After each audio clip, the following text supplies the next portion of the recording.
All right. My poem is The Walrus and the Carpenter by Lewis Carroll.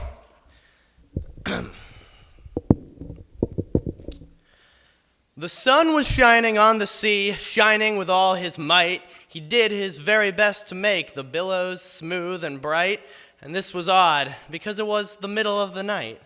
The moon was shining sulkily, because she thought the sun had got no business being there after the day was done. "It is very rude of him," she said, "to come and spoil the fun." The sea was wet as wet could be, and the sands were dry as dry. You could not see a cloud because no cloud was in the sky. No birds were flying overhead. There were no birds to fly. The walrus and the carpenter were walking close at hand. They wept like anything to see such quantities of sand. "If this were only cleared away," they said, "it would be grand. If 7 maids with 7 mops swept it for half a year, do you suppose," the walrus said, "that they could get it clear?" "I doubt it," said the carpenter, and he shed a bitter tear. "Oh, oysters, come, walk with us," the walrus did beseech. "A pleasant walk, a pleasant talk along the briny beach. We cannot do more than 4 to give a hand to each." The eldest oyster looked at him, but never a word he said. The eldest oyster winked his eye and shook his heavy head, meaning to say that he did not choose to leave his oyster bed. But 4 young oysters hurried up, all eager for the treat.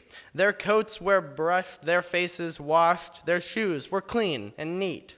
And this was odd because, they haven't any feet. 4 other oysters followed them, and yet another 4, and thick and fast they came at last, and more and more and more, all hopping through the frothy waves and scrambling to the shore. The walrus and the carpenter walked on a mile or so, and they rested on a rock conveniently low, and all the little oysters stood and waited in a row. "The time has come," the walrus said, "to speak of many things, of ships and seas and sailing wax and cabbages and kings, and why the sea is boiling hot, and whether pigs have wings." "But wait a bit," the oysters cried, "before we have our chat, for some of us are out of breath, and all of us are fat." "No hurry," said the carpenter, and they thanked him much for that. "A loaf of bread," the walrus said, "is what we chiefly need. Pepper and vinegar, besides, are very good indeed. Now if you're ready, oysters dear, we can begin to feed." "But not on us," the oysters cried, turning a little blue. "After such kindness, that would be a dismal thing to do."